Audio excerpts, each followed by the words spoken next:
ఇప్పుడు ఎవరైతే మనం చెప్పుకున్న వర్షిణి యొక్క అంటే తను చిన్నప్పటి నుంచి తను చూసి తన బాగోగులు చూసి దాన్ని చదివించడం కానీ చేశారని చెప్పేసి మనం ఆ వర్షిణి వాళ్ళ నాన్నగారు మనం చెప్పిన విషయం తెలిసిందే. అదే విష్ణుని అడిగి తెలుసుకునే ప్రయత్నం చేద్దాం. చెప్పండి విష్ణు గారు, ఇప్పుడు కనుక మీరు కనుక చూసినట్టయితే ఆ లేడీ గోరు గురించి కానీ అదేవిధంగా వర్షిణి గురించి కానీ చెప్పండి. ఇప్పుడు మీరు వీళ్ళ ఫ్యామిలీతో మీకు ఎటువంటి అటాచ్మెంట్ ఏర్పడింది? ఏ విధంగా మీకు ఈ ఫ్యామిలీ మీకు లేదా బంధువులా? వర్షిణి అంటే చాలా మంచి పిల్ల అండి, చాలా యాక్టివ్గా ఉంటుంది. తను ఆల్రెడీ చిన్న చిన్న షార్ట్ ఫిల్మ్స్లో చేసింది, ఒక మూవీలో కూడా యాక్ట్ చేసింది, చాలా చురుగ్గా ఉంటుంది. అవన్నీ తర్వాత మేము మానిపించాం, స్టడీస్ మీద ఫోకస్ చేయమ్మా, నీకు 50,000 to 1 lakh శాలరీస్ వస్తే చక్కగా బాగుంటుంది, మంచి లైఫ్ లీడ్ చేయొచ్చు కదా అని చెప్పి నేను స్టడీస్ కూడా బాగా కంటిన్యూ వస్తున్నాను. ఒక 3 years గ్యాప్ వచ్చింది మా కొద్దిగా ఆర్థిక కారణాల వల్ల, ఈ కరోనా సమస్యలో కొద్దిగా ఇబ్బంది, ఒక 3 ఏళ్ళు గ్యాప్ వచ్చిన మాట నిజమే. ఇప్పుడు కూడా కొద్దిగా ఆర్థిక సంక్షోభంలో ఉన్నాము. కాకపోతే ఏంటంటే ఈ లేడీ గోరి ఒక డబ్బు అనే ఒక ట్రాప్ వీళ్ళ ఫ్యామిలీకి చూపించడం, ఈ తర్వాత ఈ మానసికంగా ఈ మందులు పెట్టడాలు, ఈ పసర్లు, ఇవన్నీ నాకు తెలియదు, ఎందుకంటే నేను ఇప్పుడు ఇక్కడ ఉండట్లేదు. అంటే పసర్లు కానీ వీడియో నమ్ముతారా మీరు? అది ఉందండి, ఎందుకంటే నేను కూడా రాజేష్ నజియాగురి గారి దగ్గర 2 సంవత్సరాలు శిష్యరికం చేశాను. తణుకులో ఉంటారండి గురువు గారు, ఆయన చాలా మంచివారు. ఈ పిల్ల ఈ లేడీ గురి చేసిన ఈ పని వల్ల ఆవిడ అసలు అక్కడ ఏం జరిగిందనేది నాకు తెలియదండి. ఈ మెసేజ్లు ఇవన్నీ నాకు చెప్పకుండా మొత్తం ఈ అమ్మాయి చేసేదంత ఎలా జరిగిందో నాకు ఇప్పటికీ అర్థం కాలేదు. కనీసం ఒక పెన్ను కొంటున్నప్పుడు కూడా నాకు కాల్ చేసి అన్న ఈ పెన్ను తీసుకుంటున్నాను బాగుంటుందా ఇలా అడిగే అమ్మాయి ఒక్కసారిగా చేంజెస్ వెళ్ళిపోయినాయి, చాలా వెళ్ళిపోయినాయి. ఈ లేడీ గురి కూడా ఏంటంటే లేడీ అనడానికి లేదు, జెంట్ అనడానికి లేదు, కనీసం ట్రాన్స్జెండర్ అనడానికి కూడా లేదు. మన ఎలా అంటే మీకు ఎలా చెప్పాలంటే మ్యాక్స్ మీకు రాజ్యాంగంలో లేని ఒక జీవి, దట్ ఈస్ కాల్డ్ లేడీ గోరి. కానీ ఈ లేడీస్ని ట్రాప్ చేయడం, అందులోనే ఏంటంటే బాగా చురుగ్గా ఉండే లేడీస్ని ట్రాప్ చేస్తాను. అంతమంది ఎవరన్నా ట్రాప్ చేసినట్టు మీకు వివరాలు ఏమన్నా ఉన్నాయా? చూశాను నేను, ఆవిడతో పాటు ఒక 3 months వరకు నేను జర్నీ చేశాను. నేను ఆ 3 months కూడా పాపం తనే నా ఈఎంఐలు కట్టేది, నా ఖర్చులకు డబ్బులు ఇచ్చేది. అతను లేడీ గోరి ఇస్తుంది, ఎంత కావాలంటే అంత ఇస్తుంది. ఈ నెలలో నాకు ఇంత ఖర్చు ఉందన్న, అది తిను ఇది తిను అని డబ్బులు ఇస్తుంది, అన్నిట్లో బాగానే ఉంది. కానీ అమ్మాయిలతో అలా మాట్లాడుతున్నప్పుడు నాకు అర్థమయ్యేది కాదు, ఎందుకంటే she's also one of lady అనుకునేవాడిని నేను. కానీ ఏదేది మా ఫ్యామిలీ మీదకి వచ్చిన తర్వాత లోతుగా వెళ్తే తెలుస్తుంది ఏంటి అంటే she's doing the same for every one. అందరినీ సమానత్వంగా అందరికీ ఇదే చేస్తుంది. ఎవరో ఒక అమ్మాయి ఏముండదండి, ఎందుకంటే నా మీద పడిన వీడియో కూడా ఆల్రెడీ నేను మీకు చూపించాను. నేను ఇలాగా వాళ్ళు వీళ్ళని లేదు, బొగ్గల కొరకటాలు, కింద పట్టుకోవడాలు, పైన పట్టుకోవడాలు, ముడ్డి నిలబడాలి, ఇదే గోల. ఫస్ట్లో లేదండి, ఇలాగా ఫస్ట్లో మా పరిచయం అయినప్పుడు చాలా బాగుంది, తర్వాత మార్పులు వచ్చింది. ఇంకా వాళ్ళు వీళ్ళనే ఉందండి, కుక్క దొరికినా కూడా అదే పని చేసిద్దాము, నాకేం తెలుస్తుంది కదా. కాకపోతే మా దగ్గర చేసింది అయితే మాత్రం ఇదే. ఇలాగేనండి, రోడ్డు మీద ఇలాగ పోలీసు వాళ్ళని కొడుతూ ఇలా హల్చల్ చేస్తున్నప్పుడు నేను తను ఈడ్చుకొని తీసుకెళ్ళిపోయాను. అంటే ఒక బాబా ఎవరో ఒక స్వామి ద్వారా పరిచయం అని చెప్పేసి. అవునండి, అలా నేనే పరిచయం అయింది, నేనే తీసుకొని వెళ్ళిపోయాను. వెళ్ళిపోయిన తర్వాత ఆవిడ కొద్దిగా మార్పులు చెందింది, కొద్దిగా వీడియోస్లో చక్కగా మాట్లాడడం, పోలీసులతో గౌరవంగా ఎలా ఉండాలి అన్నీ మనం చాలా వరకు నేర్పించాం. ఇది బయట ఒప్పుకొని సాగుతులే కానీ మా ఇంట్లో కూర్చొని నేను చెప్పింది అదే, పోలీసులతో ఇలా ఉండాలి. దాదాపు నువ్వే గురువా? మ్యాథ్స్ అంటే మంచిగా తయారు చేశాను, కానీ ఈ చెడు మార్గం మాత్రం నా దగ్గర లేదు, నేను ఎవరికి ఇలా చెప్పను లేదు. కానీ చెడు మార్గంలోకి తను ఆల్రెడీ ఉంది, అది నాకు తెలియదు. ఇలా ట్రాపింగ్, ఇలా తీసుకెళ్ళటాలు, అమ్మాయిలతో ఇలాగా సెక్షువల్, అబ్బాయిలతో సెక్షువల్, ఏ దొరికితే సెక్షువల్గా, ఇది అనేది మాకు అసలు లేదు. మా గురువుగారు ఇప్పుడు మాకు అలాంటి బోధలు చేయలేదు, మేము ఆ ట్రాప్లో లేము. అసలు ఆ గోరికి బట్టలు అనే కాన్సెప్ట్ తీసి పక్కన పెట్టండి, బట్టల గురించి మీకు ఒక కాన్సెప్ట్ ఉంటుంది, వేరే వాళ్ళకి ఒక కాన్సెప్ట్ ఉంటుంది, కానీ సెక్షువల్ కాన్సెప్ట్ అనేది ఆ గోరిస్కి నాకు సదస్కి అస్సలు లేదు. మరి ఈవిడికి ఎందుకండి అమ్మాయిలు? నేను అమ్మాయిలకి దీక్షిస్తానే మాట తప్పు కదా, ఎవ్రీబడి ఈజ్ ద సేమ్. ఆ టైంలో వాస్తవంగా చెప్తే మీ ఇంట్లో పెంపుడు కుక్క సాధన చేసినప్పుడు వెళ్ళి ఆ టైంలో యోగా చేస్తున్నప్పుడు కుక్కలు కూడా యోగా చేస్తే మీరు చూస్తుంటారు, కుక్కే వెళ్ళి ఆ సాధనలో కూర్చున్నా సరే కుక్కను కూడా మీరు శిష్యురాలుగా తీసుకోవాలి. కేవలం అమ్మాయిలనే తీసుకుంటాను, ఈ అమ్మాయిని తీసుకుంటాను, నాకు ఈ అమ్మాయి కావాలి, ముద్దులు పెడతావా శిష్యురాలకి? ఇక్కడ నుదుటం బొట్టెందుకు పెట్టుకుంటారండి? పెళ్ళైతేనే కదా. మరి ఈ అమ్మాయికి నుదుటం బొట్టెందుకు పెడుతుంది? వర్షినికి అదే బొట్టు పెడుతూనే ఉందండి. నేను పెంచిన అమ్మాయికి ఇలా అక్కడ బొట్లు పెట్టాలి, తాళి బొట్లు తీసుకొచ్చింది, ఆ తాళి కూడా మేము లాక్కున్నాం. మేము అంటే తను పెళ్లి చేసుకుంటా అని చెప్పేసి పెళ్ళి అసలు ఎట్లా అంటే తాళి తీసుకొచ్చి ఇలా మెళ్ళ వేసేసిద్ది, అది మెళ్ళ వేసేసిద్ది. నాకు కూడా వేసింది మెళ్ళ, నాకు కూడా మెళ్ళ వేసింది. అది ఇంకెంతమందికి వేసిందో నాకు తెలియదు, ఇవన్నీ చెప్పుకోకూడదు. ఇంకా మెళ్ళ వేసేసిద్ది. మరి నాకు కూడా మంగళసూత్రాలు బంగారం కొనిపెడితే బాగుంటుంది కదండి. దానికి ఒక్కదానికే కొనిపెట్టింది. అంటే తాళ్ళు అనేది మీకు పసుపు తాడేసిందా లేకపోతే బంగారం? ఆమె కారులో ఎప్పుడు పసుపు తాళ్ళు ఒక 50 ఉంటాయండి. నేను ప్యాకెట్లో చూశాను నేను ఒకసారి. ఏంటి ఇవన్నీ అంటే నేను పెళ్ళిళ్ళు చేస్తుంటానని చెప్పింది. ఈమె చేసుకుంటుందని నాకు తెలియదు, ఇప్పుడు తెలుస్తుంది అది. అంటే ఆ తాళ్ళు మొత్తం తన కోసమే బయట వాళ్ళ కోసం కదనా? తన కోసమే బయట వాళ్ళ కోసం నాకు ఇప్పుడు తెలుస్తుంది. నాకు కూడా మెడలో తాడేసింది, ఇంకా అది అక్కడ ఇంట్లో పైన పారేసా. నాకు మెడలో తాడేసేవింది దరిద్రంగానే మొగండి అంటే ఏం పర్లేదు, నువ్వు నన్ను పెళ్లి చేసుకున్నావు, అయిపోయింది. ఇంకో విషయం కూడా చెప్తాను, ఇది అబద్ధమా నిజమా అని చెప్పడానికి. రాక్షస వివాహం చేసుకుందా మిమ్మల్ని? రాక్షస వివాహం చేసుకుందామో ఏమోనండి, ఏమనుకొని చేసుకుంటుందో కానీ వాళ్ళ అమ్మాయిల జీవితాలు అయితే మాత్రం ఆవిడ వల్లే నాశనం అవడానికి రెడీలో ఉంది. నేనైతే ప్రభుత్వాన్ని విన్నవించుకునేది ఒకటే, నేను మంచి అనుకొని ఆవిడ సపోర్ట్ చేసా ఫస్ట్లో, కానీ ఇప్పుడు అన్నీ చూస్తే చెడు యాంగిల్సే. మొన్న ఏదో ఒక మాట అండి, మీకు ఆవిడ వీడియోస్ ఒకసారి మీరు చెక్ చేయండి, ప్రతిరోజు ఒక వీడియో పెట్టేసిద్ది. ఒక 5-6 వీడియోలు పెట్టిన తర్వాత ఏకదమ్మని ఒక 10 days హాలిడే వచ్చింది. ఏమై ఉంటుంది అనుకుంటున్నారు మీరు? ఇవన్నీ నాకు ఈ మధ్యకాలం ఈ నెల రోజుల్లో నేను తెలుసుకున్న విషయం ఇది. ఎప్పుడైతే మా ఫ్యామిలీకి డిఫెక్ట్ వచ్చిందో ఈవిడ గురించి ఎంక్వైరీ చేస్తున్న నిజాలు ఇవన్నీ. ఆ టైంలో ఏదో ఒక రాష్ట్రానికి వెళ్ళిపోయింది ఏదో ఒక అమ్మాయితో ఉండడానికి. ప్రతి రాష్ట్రంలో మాలాంటి బాధితులు ఉన్నారు. అమ్మాయితో వెళుతుందా అబ్బాయి అయితే వెళుతుంది అనుకుంటా? ఆ టైంలో ఎవరు నచ్చితే వాళ్ళ ఇంటికి వెళ్ళిపోయింది. నేనైతే అమ్మాయిలు చూసాను, అబ్బాయిలు కూడా చూసాను. అంటే దాదాపు 3 నెలల పాటు ఆవిడతో పాటు మీరు కలిసి మీరు కానీ అమ్మాయిలందరూ అమ్మ అమ్మ అమ్మ అని ఏడుస్తుంటారు. ఎందుకు ఏడుస్తారు నాకు అర్థమయ్యేది కాదు. అది నాకు ఇప్పుడు అర్థమవుతుంది. ట్రాన్స్లోనే ఉంటారు వాళ్ళు కూడా. నేను నీతో ఉండాలి, నేను నీతోనే బతుకుతాను, నన్ను నీతో ఉంటాను, నీ సేవలు చేస్తూ బతుకుతాను, ఇలాంటి మాటలు ఎందుకు మాట్లాడుతున్నారు అనుకున్నాను. నేను ఒక గురువు గారి దగ్గర ఉన్నా, నేను ఇప్పుడు అలాంటి విషయాలు అని చెప్పలా. నాకు అనిపిస్తే నేను ఇలా సేవ చేసుకుంటా. ఇవాళ సేవ చేసుకోకుండా కూడా పోయింది నాకు. నా ఏజంలో ఏ పాపమో కానీ మా గురువుగారి దగ్గర కూడా నాకు చెడ్డ పేరు వచ్చింది, నేను బయటకు వచ్చేసాను. కానీ ఆయన మర్చిపోలేం కదండి, గురువే ఎప్పటికైనా. చచ్చేవరకు ఆయన నా గురువు. ఆయన తీసుకోకపోయినా అది ఇక్కడే ఉంటుంది. తప్పు చేసింది ఆవిడ పాప. వర్షిది కూడా తప్పేం లేదండి, ఇన్ఫ్లుయెన్స్ చేసింది. సరే గురువు తప్పే చేసినా మందలించుకోవడం గురు శిష్యుల అనుబంధం అది. అంతేగాని దాన్ని మీడియాకి తీసుకెళ్ళి నా గురువు ఇలా చేశాడు, నా శిష్యులు అలా చేసింది ఆయన ఎప్పుడైనా చెప్పాడా? చెప్పలేదు కదా ఆయన. అంటే మీ గురుగారి దగ్గరే తను కూడా దీక్ష తీసుకుందంటారు? ఉందండి, ఆవిడ కూడా శిష్యురాలే. అప్పట్లోనే ఆ అమ్మాయికి బాగోక, నా పరిస్థితి బాగోక మేము అక్కడికే వెళ్ళాం. వెళ్తే ఆయన శిష్యుడు దీక్ష ఇచ్చాడు. ఆయన దీక్ష ఇచ్చారు, మమ్మల్ని కన్నబిడ్డల్లా చూసుకున్నారు. వెళ్ళినప్పుడల్లా అన్నం. ఎవరండి అంటే మమ్మల్ని అఘోరి అనరండి, అఘోరి శిష్యులు అంటారండి. మేము అఘోరీస్ కాదండి. అఘోరి అనేది చాలా పెద్ద సాధన అండి. 14 సంవత్సరాలు వనవాసం అన్న అవ్వాలి, హిమాలయ సాధన అన్న అవ్వాలి, చాలా సిస్టమ్ ఉంటుందండి. అది అన్నీ వదిలేయాలండి.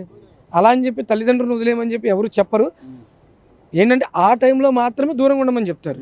ఊళ్ళో ఉంటే ఇంటికే ఉంటారండి. మా గురువుగారు మాత్రం ఇప్పుడు ఇంట్లోనే ఉంటున్నారు కదా. వాళ్ళ అమ్మగారు 4 రోడ్లు అవతలు ఉంటారు. చూడాలనుకున్నప్పుడు ఆవిడే వస్తారు, అలా తీనే వెళ్తుంటారు. అది కామన్. అది అమ్మ నాన్న వదిలేయమని చెప్పి ఏ పరంపర అండి అది? నాకు తెలిసి ఏ పరంపర లేదు. అంటే ఈ లెక్క మీ ఇద్దరు కలిసి ఒకే గురుగారి దగ్గర శిష్యరకం చేశారు. ఆ విధంగా తనతో పరిచయం అయింది. ఆ పరిచయం ఇక్కడ మా మంగళగిరి వచ్చినప్పుడు మీకు ఈ అమ్మాయి అటాచ్మెంట్ అంటే మీతో పాటు ఈ వర్షిని కూడా వచ్చిందంటారా? రాలేదండి, అప్పుడు తర్వాత పరిచయం అయింది.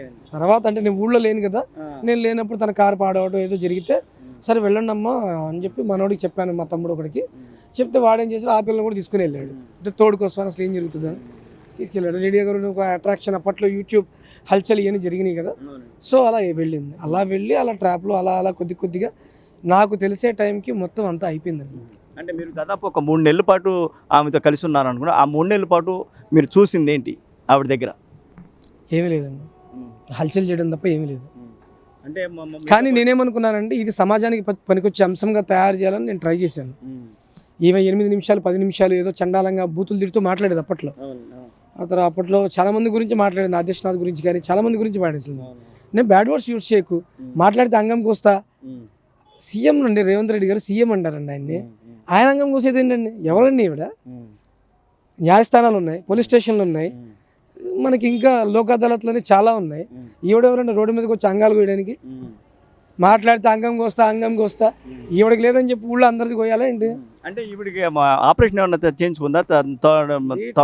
ఆపరేషన్ కాదండి, కాళికాదేవి రూపం కావాలని చెప్పి ఏదో తన అంగం మాత్రమే తీపించుకుని ఆ అంగంతో ఉన్న చర్మమే తనకి చుట్టూతో ఒక షేప్ లాగా తయారు చేసి పెట్టించుకుంది. అంతకు మించి ఏమీ లేదు అక్కడ. ఇది ఏదో కావాలని ఒక కుట్రపూరితంగా తను ఇట్లా తయారు చేసుకొని తనకి తానే హల్చల్ చేసుకుంటా, టోల్ గేట్ల దగ్గర ₹1 డబ్బులు కట్టకుండా గవర్నమెంట్ ఆదాయానికి గండి కొడుతూ ఇలా చేసుకుంటూ తిరుగుతూనే ఉంది. ఫస్ట్లో మేము అనుకున్నాం ఇది సనాతన సాంప్రదాయం కోసం తిరుగుతుంది కదా, కట్టట్లేదు కదా అనుకున్నాం. కానీ ఇది మొత్తం ట్రాపే, ఏమీ లేదు అక్కడ. గో సంరక్షణ అంటది అంటే ఏంటో చెప్పనండి, తెలియదు. అమ్మాయిని కాపాడానంటది. వీళ్ళ అమ్మాయి కనిపించలేదని కాల్ చేస్తే ఇదే కోటయ్య, తిరుమల కోటయ్య కాల్ చేసి మా అమ్మాయి కనిపించలేదు, అమ్మాయి ఒక్క కూతురునే కాపాడుకోలేవు, నువ్వేం మోగాడివిరా, ఏం మాట్లాడితే నేను అందరిని అమ్మాయిలందరూ కాపాడేదానిలా కనిపిస్తున్నానా, మీ కూతురు మీరే కాపాడుకున్నాడు. మరి ఈవిడెందుకు మాట్లాడితే నేను ఆడపిల్లల్ని సంరక్షిస్తా, నేను ఆడపిల్లల్ని కాపాడుతా, మీరందరూ నా దగ్గరికి రండి. ఏం చేస్తుందండి, అందరికీ ముద్దులు పెట్టి రాత్రి ఒక్కొక్కరికి వాళ్ళ కోరికలు తీర్చుకుంటూ కూర్చుంటుంది. ఇదే జరిగేది, ఇంకేం లేదు అక్కడ. ప్రతిదీ తనకు కావాల్సింది తనకు అనుకున్నట్టుగా డబ్బులు ఎరేస్తూ చూపించుకుంటూ వెళ్ళిపోతుంది. నేను చూసిందైతే మాత్రం 2 రకాలుగా ఉందండి. జనాలే బతికినాడు ఇచ్చేవాడు కొంతమంది ఉన్నారు, ఏమో తీసుకోదని చెప్పింది కానీ తీసుకుంటుంది. నేను ఆవిడ అకౌంట్లో నా అకౌంట్లో ₹1,00,000 కూడా లేవని చెప్పింది కదా, నేను ఆవిడ కార్డు తీసుకెళ్ళి 11 లక్షల రూపాయలు డబ్బులు ఉన్నప్పుడు నేనే డ్రా చేసుకుని వచ్చి రోజు ఖర్చులు వాడేవాడిని. నేను మీకు చెప్పే కదా 3 months ఒకేసారి 11 లక్షలు ఎలా డ్రా అవుతాయి? 11 లక్షలు డ్రా చేయమండి. ఎవ్రీడే కావాల్సింది ఎంత, జస్ట్ 30,000 to 50,000. రోజుకి ఒక 50-30 బీర్లు, ఒక 20 పెట్టెల సిగరెట్లు, ఇక బయట తిరగడానికి పెట్రోల్కి. ఇది రోజు ఆవిడ ఖర్చు. ఆమె తాగుతుందండి, కేసు తీసుకొచ్చి. మీకు ఈ వీడియోలు కావాలంటే మా గురువు గారి దగ్గర ఉంటాయండి, కానీ నేను ఇప్పుడు మాట్లాడలేను. మీరు మాట్లాడతారంటే మీరు డైరెక్ట్గా వెళ్తే మీకు ఆయన ఇవ్వచ్చు కూడా, ఎలా తాగుతుంది, ఏం చేస్తుంది, ఎలా మీద పడుతుంది, అన్నీ ఉన్నాయి. సార్ మీరు ఇప్పుడు ఆవిడ అంటే పిల్లలందరూ ట్రాన్స్లో ఉన్నట్టు అని చెప్పేసి అంటున్నారు, అటువంటి ఏమన్నా డ్రగ్స్ ఏమన్నా లాంటివి ఏమన్నా ఉపయోగించిందని మీరు అనుకుంటున్నారా? అది అనుమానమే కానీ అండి, నేను డైరెక్ట్గా చూసింది అయితే మాత్రం మందు, సిగరెట్లు, ఇవి కాకుండా ఏదో ఒక బ్లాక్ కలర్ పౌడర్ బాటిల్ తెచ్చుకుని వాడుతూ ఉంటుంది. అదేంటో నేను కూడా ఎప్పుడు చూడలేదు, మా దాకా రానివ్వరు, ఆ కార్లో కూడా ఎవరిని ఎక్కనివ్వదు. చూడలేదు అంటున్నారు, ఇప్పుడు చూసారంటున్నారు, ఏంటి జస్ట్ బాటిల్లో ఉంటుంది కదా, అది ఏంటనేది తెలియదు నాకు. అంటే అది తాగటం కానీ స్మెల్ చూడటం కానీ చేస్తుందా? దాచిపెట్టుకుంటూ ఉంటుంది సార్, దానిపైన ఏదో హోల్స్ ఉంటాయి, అది చేతిలో పోసుకుని అప్పుడప్పుడు నలుపుతూ ఉంటుంది. అది ఏంటనేది నాకు అది ఖైనీ అయితే కాదు, సంథింగ్ అది. ఎందుకంటే క్లారిటీ లేదని చెప్తున్నా అందుకని మీకు నేను.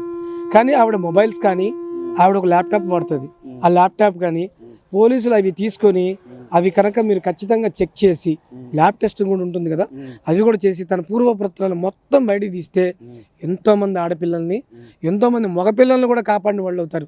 మన ఆంధ్రప్రదేశ్ గవర్నమెంట్ అయినా తెలంగాణ గవర్నమెంట్ అయినా. నేను రెండిట్లోనే బతుకుతున్నా కాబట్టి నేను పోలీసు వారిని కోరుకునేది ఒకటే, అందరినీ బతకనివ్వాలి, ఆ చుట్టూతో ఉన్న జనాలు కూడా బతకాలి అనుకుంటే ఆవిడ ఫోన్లు తెప్పించండి. ఇప్పుడున్న శ్రీవర్షిని కాపాడాలన్నా కూడా ఫోన్లు తెప్పించండి. శిష్యురాలు ఉంది కదా, కానీ దానిలో ముద్దుల సీన్లు, ఇక దారుణాలు చాలా ఉన్నాయండి. నాది ఒక ఛాలెంజ్ అంటున్నాం. ఇప్పుడు సపోజు ఆ లేడీ గోర కనుక మీకు ఎటువంటి లేకోకుండా చక్కగా ఎటువంటి దాన్ని ఏమంటారు మీరు చెప్పినటువంటి లేకుండా మంచి ఆవిడ కనుక తెలిస్తే మీ అమ్మాయిని వదులుకోవడానికి సిద్ధంగా ఉన్నారా? కాదండి, నేను గవర్నమెంట్ని మరణశిక్ష అడుగుతానండి. నేను మరణశిక్ష అడుగుతాను. ఎందుకంటే ఒక వ్యక్తి మీద మీరు నిందేసినట్టుగా మీరు మాట్లాడారు కదా, ఇప్పుడు అలా మాట్లాడినందుకు కాను నేను గవర్నమెంట్ కానీ చట్టాన్ని కానీ నా సెల్ఫ్ డెత్ నేను అడుగుతాను. ఆ అమ్మాయి కనుక ఏ ముద్దు పెట్టకపోయినా, ఆ అమ్మాయి నిద్రపోతున్నప్పుడు ఏమి చెయ్యకపోయినా, ఏ సెక్షువల్ హెరాస్మెంట్స్ లేదని మీరు నిరూపిస్తే నేను నా సెల్ఫ్ డెత్ అడుగుతానండి. మీరు జస్ట్ ఓన్లీ అమ్మాయిని అడుగుతున్నారు, నేను నా సెల్ఫ్ డెత్ అడుగుతాను. నా పేరు అంటే మీరు మొత్తం ఇటువంటి ఆడపిల్లల్ని కానీ మిగిలిన కానీ సమాజాన్ని గురించి ఆవిడ నుంచి రక్షించాలనే ఉద్దేశంతో సమాజాన్ని రక్షించడమే కాదండి, భారతదేశాన్ని రక్షించినట్టు. ఎందుకంటే మనకి తెలిసిన ఈ 2 రాష్ట్రాలండి, కానీ ఆవిడ తిరుగుతుంది మొత్తం 24 రాష్ట్రాలు. ఒక కాశ్మీర్ వదిలేసింది, మొత్తం అన్ని తిరుగుతుంది. పంజాబ్ వెళ్తుంది, బీహార్ వెళ్తుంది, నాకు తెలిసి 5-6 రాష్ట్రాలు, కేరళ వెళ్తుంది, తమిళనాడు వెళ్తుంది. తమిళనాడులో అమ్మ అని మీద పడిపోతారు. ఓకే, పాప అసలు విషయం తెలియదుగా.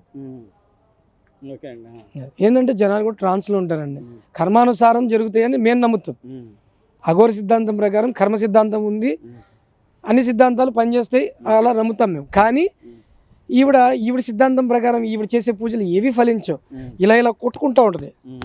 ఇలా కొట్టుకోవడం అనేది దేనిలో ఉంది? దేనిలోనూ లేదు, ఏ వేదాల్లోనూ లేదు.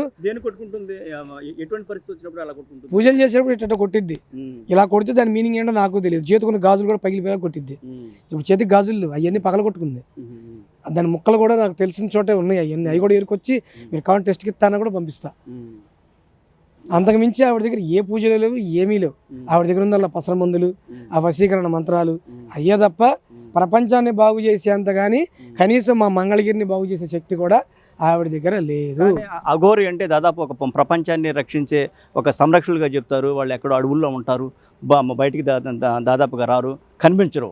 కానీ ఇది అందుకు విరుద్ధంగా ఈవిడ మొత్తం ప్రజల్లోనే తిరుగుతుంది, ఈ విధంగా చేస్తుంది. మీరు ఏ విధంగా చూస్తారు ఇది? సార్ కనిపించడం తప్పని కాదు, వస్తుంటారు, బయటకు వస్తుంటారు. ఇప్పుడు మా గురువు గారు కూడా బయటే ఉన్నారు. ఆయన వాళ్ళ గురువు ఆదేశం ప్రకారం ఆయన బయట ఉంటారు. ఈవిడ కూడా గురువు ఆదేశం ఉంటుంది, కానీ ఆ గురువు ఎవరు ఇప్పుడు ఎవరికి తెలియదు. పేరు చెప్తుంది విశ్వనాథ శాస్త్రి గారు అని చెప్పి ఒకసారి బయటికి పేరు చెప్పారు, కానీ ఆయన సంబంధించిన దాఖలాలు మాకు ఎక్కడ కనిపించలేదు. జనాలకి ఫ్రీగా అన్నం పెట్టమన్నాడు ఆయన బియ్యం పంపిస్తా అన్నాడు, ఉప్పు పప్పు పంపిస్తా అన్నాడు, ఆశ్రమం కడదాం అది ఇదని చెప్పారు. ఏమీ లేదు ఇప్పటి వరకు. ఈవిడదల్లా ఏం లేదు, ఆశ్రమం కట్టినా కూడా ఈ సెక్స్ భాగవతాలు తప్ప వేరే భాగవతాలు ఏమీ లేవు. ఆవిడ దగ్గర ఏమీ లేదు. ప్రజలు అంతకు మించి నమ్మాల్సిన అవసరమూ లేదు, ఏమీ లేదు. గవర్నమెంట్ వారిని కోరుకునేది ఒకటే, టోల్ గేట్లకు మనీ కట్టించండి. ఆవిడ ఎక్కడైనా కనిపిస్తే గవర్నమెంట్ రూల్స్ ప్రకారంగా తిరగమని చెప్పండి. యూట్యూబ్లో ఆవిడని ఫాలో అవ్వాల్సిన అవసరం కూడా మనకి లేదు. ఆవిడ ఏ మంచి పని చేయలేదు, ఎక్కడ ఏ ఆడపిల్ల కాపాడలేదు, ఎక్కడ ఏ గో సంరక్షణ చేయలేదు. దీన్ని కూడా నేను చెప్తాను, పోయినసారి అక్కడ గో సంరక్షణ చేసిందని చెప్పి ఒక వీడియో హల్చలేంది, గుర్తుందా మీకు? ఆపినప్పుడు నేను అక్కడే ఉన్నానండి. ఏం జరిగిందండి ఇప్పుడు? ఆమెకేం తెలియదు కదండి, బట్టలు ఇప్ప తీసుకొని రోడ్డు మీద నిలబడింది. గో సంరక్షణ అంటే బట్టలు ఇప్ప తీసుకొని నిలబడ్డామండి. గోవులు దొరికినప్పుడు సంబంధిత అధికారులకి ఫోన్ చేసి, అయ్యా ఇలా దొరికినవి, వీటి గురించి వాకప్ చేయండి అని మీరు పక్కన కూర్చోండి, కుర్చీ చేసుకొని. పోలీసు అధికారులు వస్తారు, గో సంరక్షణ అధికారులు వస్తారు, మన హిందూ దళాలు ఉన్నాయి వాళ్ళు వస్తారు, హనుమాన్ దళం అని ఉంది వాళ్ళు వస్తారు. వాళ్ళు ఎంక్వైరీ చేసిన తర్వాత కాదంటే అప్పుడు నువ్వు దాని గురించి ప్రతిఘటించాలి. పోలీసు వాళ్ళు వచ్చిందా దాన్ని పోలీస్ స్టేషన్కి తీసుకెళ్తారు. తీసుకెళ్లకుండా రోడ్డు మీద కూర్చొని సోలం పట్టుకొని బట్టలు తీసి షో చేస్తే దట్ ఈస్ నాట్ గో సంరక్షణ దళం అండి. అంటే తను ఓన్లీ ప్రచారం కోసమేనండి గో సంరక్షణ దళం. అర్థం చెప్పమనండి, use the Google, no problem. ఆవిడ గూగుల్ కూడా అర్థమైద్దో లేదో, మళ్ళీ వేరే వాళ్ళు కావాలేమో. అంటే మీ లాస్ట్ డిమాండ్ ఏంటి? నాది ఒక్కటేనండి, పోలీసులు కానీ మన గవర్నమెంట్ కానీ ఒకటే కోరుకుంటానండి. ఇప్పుడు మనకి దొరికింది ఒక్క శ్రీవర్షిని పేరు మాత్రమే. ఒకసారి అప్పుడు మొబైల్స్ తెప్పించండి, ఎంతోమంది దొరుకుతారు. ఎంతమంది దొరుకుతారు చెప్పలేండి. నాకైతే మాత్రం ఒక 4-5 అయితే దొరుకుతారని చెప్పి నాకు బాగా నమ్మకం. ఇలా బట్టలు లేని అమ్మాయిలు కానీ ఏదైనా కానీ ఒక 4-5 పక్కా దొరుకుతారని నా నమ్మకం. మీరు ఛాలెంజ్ అన్నారు కదా, మాక్సిమం అయితే ఒక 2-3 అయితే ఛాలెంజ్ ఇవ్వగలుగుతా. నేను చూసా కాబట్టి, ఇంకో 2 చూసా కాబట్టి ఛాలెంజ్ ఇవ్వగలుగుతా. అందరికీ ఈ మాయిల్లో మొత్తం మందులు, ఈ ట్రాప్స్ ఇవన్నీ, అంతకుమించి ఆవిడ దగ్గర ఏమీ లేదు. ఈ శ్రీవర్షిని ఆ గవర్నమెంట్ వారు కాపాడాలనే నేను కోరుకుంటున్నాను. ఎందుకంటే నేను కూడా ఒక 12-13 ఏళ్ల వరకు నేను కూడా సంరక్షణగా ఉన్నాను. నేను కూడా ఆ అమ్మాయికి పెళ్లి చేస్తే చూద్దామని నాకు కూడా కోరిక ఉంది ఇప్పటికీ. కానీ ఇక జరిగిద్దా లేదనేది కూడా నాకు ఇక నమ్మశక్యంగా కాకుండా పోయింది. ఈరోజు చిత్తి ఇలా నేను ఒక మీడియాలో మాట్లాడితే నేను ఎప్పుడూ అనుకోలేదండి. ఆ అమ్మాయిని మాత్రం గవర్నమెంట్ వారు కాపాడతారని కోరుకుంటున్నాను. థ్యాంక్ యూ అండి.